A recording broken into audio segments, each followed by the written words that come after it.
কি করি? নবীজি বলেছেন, এটাই অনেক আনন্দের কথা, কিন্তু ছেলেটি যে অনেক কালো। বিভিন্ন চিন্তায় মালিক চিন্তিত।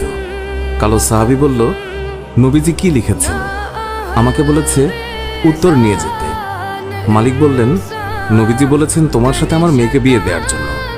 তখন মালিক সাহাবীকে বললেন, বাবা তুমি এখন যাও, নবীজিকে গিয়ে বলবে আমার মেয়ের সাথে পরামর্শ করে উত্তর পাঠিয়ে দেব। তখন নবীজির কালো সাহাবী মন খারাপ করে ফিরে যাচ্ছিল। এমন সময় ওই মেয়েটি দৌড়ে এসে তার বাবাকে বলল, বাবা দেখলাম একটি লোক হাসি মুখে আসলো, কিন্তু যাবার সময় মন খারাপ করে চলে যাচ্ছে, এর কারণ কি?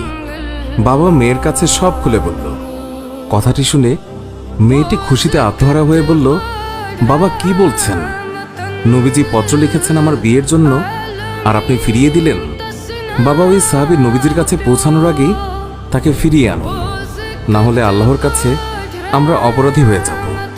বাবা নবীজি পত্র লিখেছেন, এতে মনে হয় মদিনার সবচেয়ে সৌভাগ্যবতী মেয়ে আমি। মেয়ের মুখে এই কথা শুনে বাবা আলহামদুলিল্লাহ বলে ওই সাহাবীকে ফিরিয়ে নিয়ে আসলো।